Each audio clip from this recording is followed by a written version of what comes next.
বেগম খালেদা জিয়াকে নিয়ে। তাকে নিয়ে আমার ছোটবেলা থেকেই অনেক কিছু কিছু অভিজ্ঞতা আছে। আমি ছোটবেলার একটা অভিজ্ঞতার কথা বলছি, বাট যার স্মৃতি আর কি। আমি শহীদানোর গার্লস স্কুলে পড়তাম, মইনুল রোডে।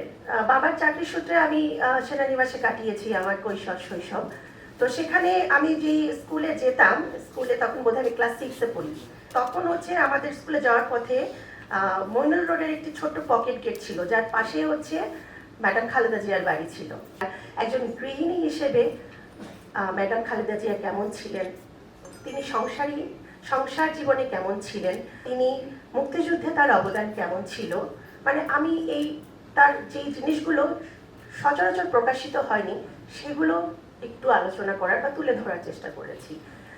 তো আমি চাইবো আপনারা বইটি সংগ্রহ করেন, এবং আমি আমাদের যে গোপালগঞ্জে বিভিন্ন স্কুল কলেজে আমি কথাও বলেছি, এটা যেন পাঠ্যপুস্তক আকারে প্রতিটি মানুষ, প্রতিটি স্টুডেন্টের হাতে যায়, আমি এই উদ্যোগ নিতে বলেছি।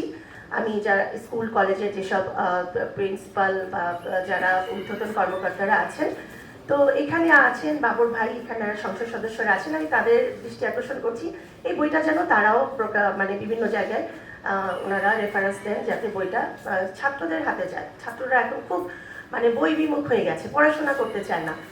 এই ছোট করে লেখাটাও আমার এমন মানে আমার এই চেষ্টার একটা কারণ, মানে অন্যতম কারণ, যে বড় বই দেখলে ছেলেমেয়েরা ভয় পায়। আমি যেহেতু পড়িয়েছি 9-10 বছর, 11 বছর বিশ্ববিদ্যালয়, ছেলেমেয়েরা একদমই পড়াশোনা করতে চায় না।